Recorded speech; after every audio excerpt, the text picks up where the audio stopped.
বেঙ্গল টুডেতে আপনাদের সবাইকে স্বাগত। আপনাদের সাথে আমি শশাঙ্ক।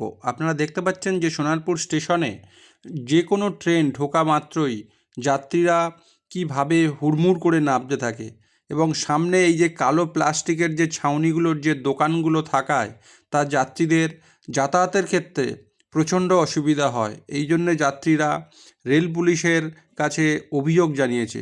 সেই রেল পুলিশের অভিযোগের ভিত্তিতে রেল পুলিশ কার্যত অনেকবার সিদ্ধান্ত নিয়েছে যে এই সমস্ত অস্থায়ী দোকানগুলো স্টেশন চত্বর থেকে তুলে দেওয়ার, কিন্তু পেটের বা রুটি রুজির টানে এই দোকানগুলি কার্যত রেল পুলিশ তুলতে অক্ষম।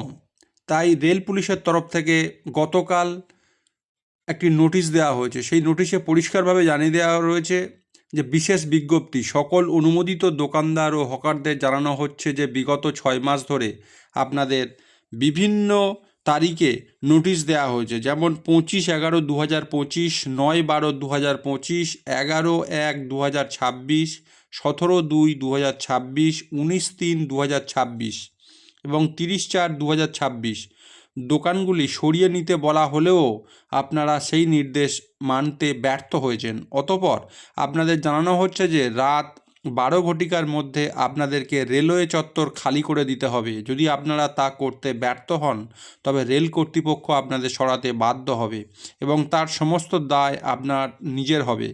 আদেশ অনুসারে রেল কর্তৃপক্ষ এটি বাংলায় এবং ইংলিশে টাইপ করে কার্যত দোকানদারদের হাতে তুলে দেওয়া হয়। যদি কোনো দোকানদার সেখানে উপস্থিত না থাকে তার প্লাস্টিকের দোকানের উপরেই সেই নোটিশ দিয়ে দেওয়া হয় এবং এই নোটিশ রেলের তরফে দেওয়া হয় এবং দোকানদারকে স্পষ্টভাবে বুঝিয়ে দেওয়া হয়েছে যে তারা যাতে স্টেশন চত্বর ফাঁকা করে দেয় এবং যদি ফাঁকা না করে তাহলে রেল পুলিশ কার্যত ব্যবস্থা নিতে বদ্ধপরিকর।